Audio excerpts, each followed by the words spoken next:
গত কয়েকদিনের টানা ভারী বর্ষণের ফলে নোয়াখালীতে দেখা দিয়েছে তীব্র জলাবদ্ধতার কারণে নোয়াখালীর সকল শিক্ষা প্রতিষ্ঠান বন্ধ ঘোষণা করেছে জেলা প্রশাসন। এ বিষয়ে বিস্তারিত জানাতে যুক্ত হচ্ছেন সহকর্মী মাওলা সুজন। নোয়াখালীর বন্যা পরিস্থিতি কেমন, সমস্ত শিক্ষা প্রতিষ্ঠান বন্ধ ঘোষণা করা হয়েছে, সেই বিষয়ে বিস্তারিত জানাবেন।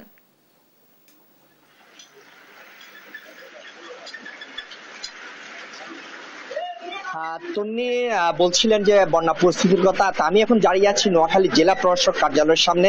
শুরুতে আপনাকে একটি তথ্য জানিয়ে রাখতে চাই, গত কয়েকদিন টানা বৃষ্টির কারণে নোয়াখালীর 9টি উপজেলায় জলাবদ্ধতা দেখা দিয়েছে প্রথমে। তো আসলে টানা বর্ষণের কারণে এই জলাবদ্ধতা বাড়তে বাড়তে আসলে এটি একটি বন্যায় রূপ নিচ্ছে বলে ধারণা করছেন অনেকে।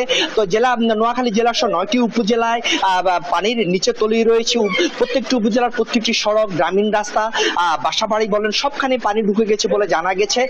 আপনাকে আরেকটি তথ্য জানিয়ে রাখতে চাই যে সামনে যে আমন মৌসুম রয়েছে, আমন মৌসুমকে কেন্দ্র করে যে কৃষকরা যে বীজ রোপণ করেছে, সে বীজ অনেকটা পানির নিচে তলিয়ে যায়, যে সামনে আমনের সংকট দেখা দিতে পারে।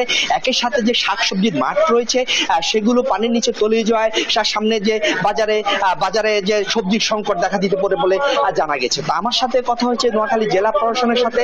নোয়াখালী জেলা প্রশাসন জানিয়েছে যে এই অতি বর্ষণের কারণে জলাবদ্ধতা বা বন্যার সৃষ্টি হয়েছে। তো এই জলাবদ্ধতা এবং বন্যা মোকাবেলা করার জন্য যে জেলার প্রত্যেকটি উপজেলার সকল শিক্ষা প্রতিষ্ঠান বন্ধ ঘোষণা করা হয়েছে।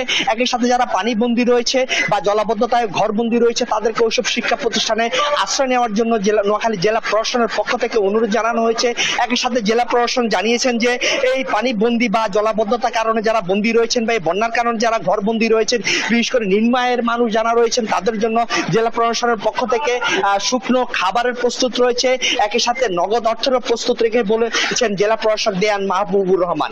একই সাথে আমার সাথে জেলা আবহাওয়া অফিসের সাথে কথা হয়েছে, তারা জানিয়েছেন যদি এই ভারী বর্ষণ অব্যাহত থাকে আগামী কয়েকদিন, তাহলে যে নোয়াখালী জেলা শহর সহ নোয়াখালী প্রত্যেকটি উপজেলা পানির নিচে তলিয়ে যাওয়ার আরো সম্ভাবনা রয়েছে। এই হচ্ছে নোয়াখালী থেকে আমার কাছে সর্বশেষ। তন্নি, ধন্যবাদ আপনাকে সুজন। দর্শক সহকর্মী মাওলা সুজন যুক্ত হয়েছিলেন নোয়াখালী থেকে, সেখানকার বন্যা পরিস্থিতি জানাচ্ছিলেন।